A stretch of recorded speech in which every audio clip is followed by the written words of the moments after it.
আকাশবাণী কলকাতা গ্রামীণ সংবাদ পড়ছি পার্থপ্রতিম মিত্র। নরেন্দ্র মোদী আজ তৃতীয়বারের জন্য প্রধানমন্ত্রী হিসেবে তার দপ্তরে গিয়ে দায়িত্বভার গ্রহণ করেছেন।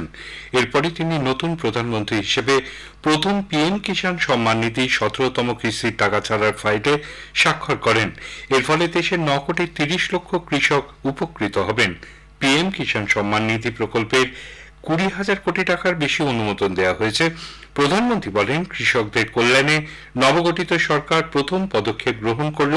কৃষকদের সার্বিক উন্নয়নে সরকার বদ্ধপরিকর বলে তিনি জানান। লোকসভা ভোট শেষ হতে না হতেই নির্বাচন কমিশন রাজ্যের 4টি বিধানসভা আসনে উপনির্বাচনের দিনক্ষণ ঘোষণা করেছে। কলকাতার মানিকতলা ছাড়াও উত্তর দিনাজপুরের রায়গঞ্জ, নদিয়ার রানাঘাট দক্ষিণ এবং উত্তর 24 পরগনার বাগদায় আগামী 10ই জুলাই উপনির্বাচনে ভোট নেওয়া হবে। এই জন্য ওই বিধানসভা এলাকায় আজ থেকেই আদর্শ আচরণবিধি বলবৎ হচ্ছে। 21শে জুন পর্যন্ত প্রার্থীপদ দাখিল করা যাবে। 22 ও 23 তারিখ ছুটি থাকায় 24 তারিখ মনোনয়নপত্রগুলি পরীক্ষা করে দেখা হবে। 26শে জুন মনোনয়ন প্রত্যাহারের শেষ দিন। 13ই জুলাই গণনা। ওই মাসের 15 তারিখের মধ্যে নির্বাচন প্রক্রিয়া সম্পন্ন করার বিজ্ঞপ্তি জারি করেছে কমিশন।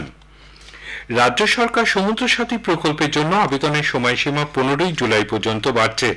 রাজ্যের মৎস্য দপ্তরের তরফে জানানো হয়েছে, লোকসভা নির্বাচনের আদর্শ আচরণবিধি জারি থাকার জন্য বহু মানুষই এই প্রকল্পে আবেদন জানাতে পারেনি। বিষয়টি নিয়ে মুখ্যমন্ত্রী মমতা ব্যানার্জি ক্ষোভ প্রকাশ করেন। এরপরেই তিনি ওই প্রকল্পের আবেদনের সময়সীমা বাড়ানোর নির্দেশ দেন।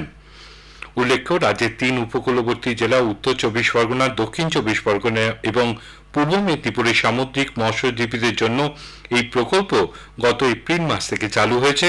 15ই এপ্রিল থেকে 14ই জুন পর্যন্ত মাছ ধরতে যাওয়ার ওপর নিষেধাজ্ঞা থাকে।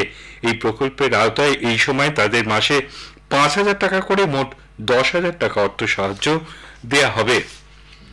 কলকাতা সহ দক্ষিণবঙ্গে অস্বস্তিকর ও ভ্যাপসা গরমে নাজেহাল মানুষ। আর্দ্রতাজনিত কারণে অস্বস্তি বেশি অনুভূত হচ্ছে।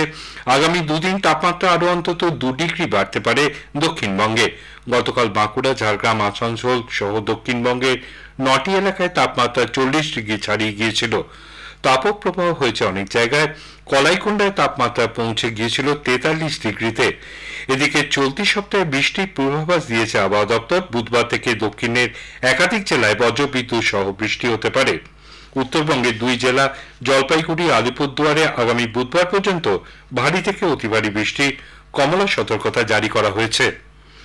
ঘূর্ণিঝড় রেমালের প্রভাবে সুন্দরবনের একাধিক বেহাল নদী ও সমুদ্র বাঁধ বেহাল। দ্রুত মেরামতির দাবি জানিয়েও প্রশাসনের তরফে কোনো উদ্যোগ না নেওয়ায় সাগরের খাসর করচক গ্রাম পঞ্চায়েতের পয়লাঘেরি এলাকায় জোয়ারের জলে প্রতিদিন প্লাবিত হচ্ছে উপকূলবর্তী এলাকা। পুকুর ও চাষের জমিতে নোনা জল ঢোকায় ক্ষতির মুখে পড়েছেন কৃষি ও মৎস্যজীবীরা। 100 মিটারের বেশি বেহাল বাঁধ দ্রুত মেরামত না হলে বর্ষার কোটালে বাঁধ লাগোয়া গ্রামগুলি জলমগ্ন হয়ে পড়বে বলে আশঙ্কা স্থানীয়দের। গ্রামীণ সংবাদ শেষ হলো।